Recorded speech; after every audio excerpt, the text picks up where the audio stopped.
Assalamualaikum warahmatullahi wabarakatuh. Saya Andra Marwo Yusuf.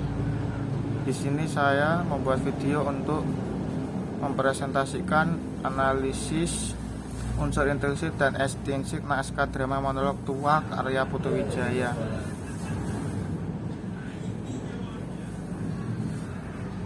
Secara umum pendahuluannya berisi secara umum. Pengertian drama adalah komposisi syair atau prosa yang diharapkan dapat menggambarkan kehidupan dan waktu watak melalui tingkah laku atau akting atau dialog yang dipentaskan.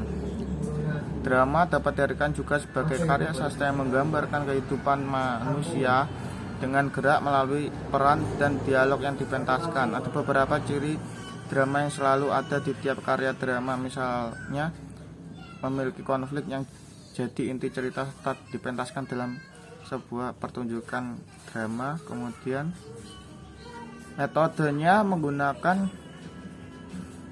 penelitian kualitatif dengan metode deskriptif.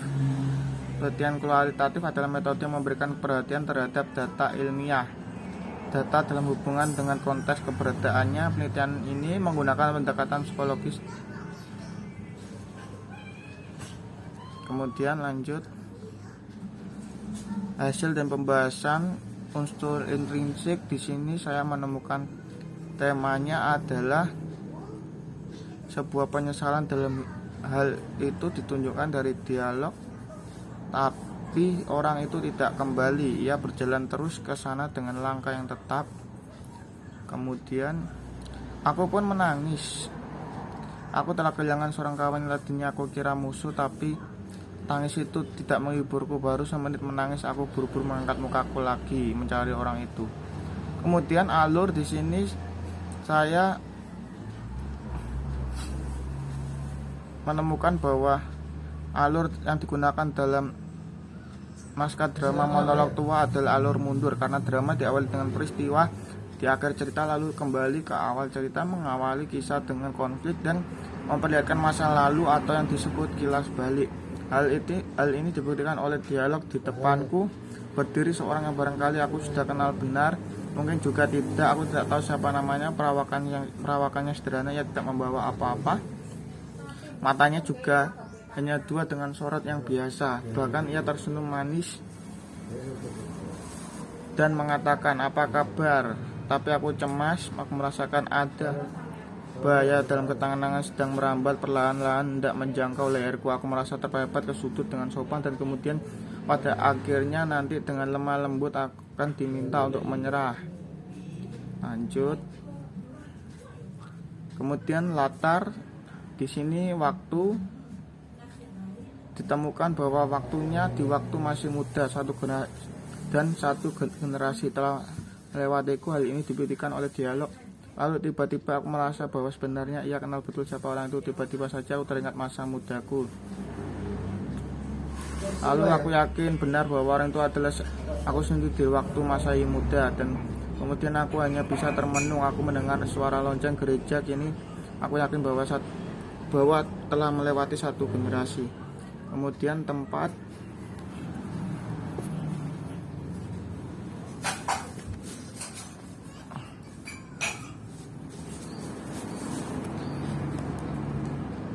tempatnya di gereja. Hal ini ditunjukkan oleh dialog. Kemudian aku hanya bisa termenung. Aku mendengar suara lonceng gereja. Kemudian suasana ditemukan suasana cemas, panik, dan mencekam. Hal ini dibuktikan oleh dialog. Tapi aku cemas, aku jadi panik dan aku gepeng. Aku mencoba meronta tapi tak berdaya, tak ada gunanya. Aku coba lagi berteriak tapi suaraku juga sudah habis, tenagaku terkuras. Akhirnya orang itu masuk ke dalam tubuhku. Ia masuk ke dalam jantung, ia masuk ke dalam kepala, ia masuk ke perut, mengalir ke seluruh tubuhku. Ia menusuk ke dalam sanubariku, ia menjalari sukmaku. Aku menjerit dan melenting. Konflik yang ditemukan dari naskah monolog ini adalah konflik ditunjukkan di awal drama. Hal ini dibuktikan oleh dialog. Di depanku berdiri seorang yang barangkali aku sudah kenal, mungkin juga tidak. Aku tidak tahu siapa namanya. Perawakannya sederhana, ia tidak membawa apa-apa, matanya juga hanya dua dengan sorot yang biasa. Bahkan ia tersenyum manis mengatakan, "Apa kabar?" Tapi aku cemas.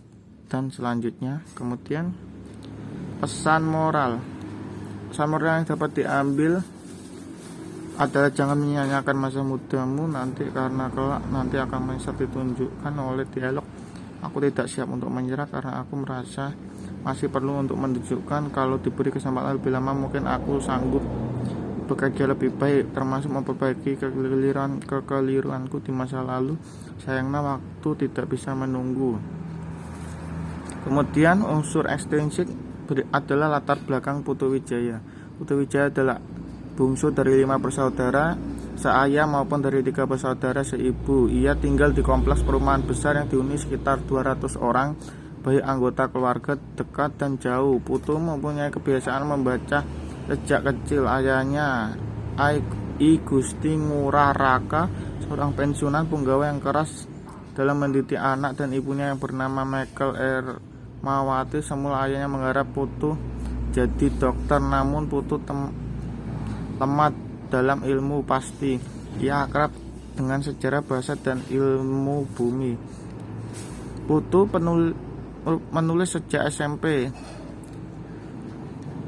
Tulisan pertamanya sebuah cerita pendek berjudul Etsa dimuat di Harian Solo Indonesia Bali. Pertama kali main drama ketika di SMA, memainkan drama sendiri dan menyutradarai dengan kelompok yang didirikan sendiri di Yogyakarta. Putu bergabung dengan Bengkel Teater pada 1967 sampai 1969. Kemudian bergabung dengan teater kecil di Jakarta, sempat main 1 kali dalam pementasan teater populer. Selanjutnya bergabung dengan teater mandiri yang didirikan pada tahun 1971 dengan konsep bertolak dari yang ada.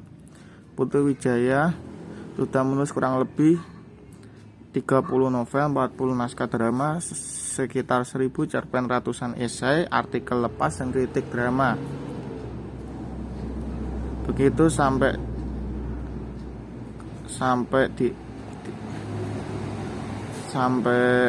di antaranya yang banyak diperbincangkan adalah Bila Malam Bertambah Malam, Telegram, Pabrik Keok, Tiba-tiba Malam, Sobat Nyali. Sejumlah karyanya sudah diterjemahkan ke dalam bahasa Belanda, Inggris, Rusia, Prancis, Jepang, Arab, dan Thailand. Kemudian simpulan dari hasil analisis dapat ditarik simpulan sebagai berikut, bahwa unsur intrinsik dalam naskah drama tua karya Putu Wijaya telah ditemukan: tema, alur, latar, konflik, dan pesan moral. Berikut pemaparannya. Menggunakan tema penyesalan, alur yang digunakan adalah alur mundur, konflik yang ditunjukkan di awal dialog, pesan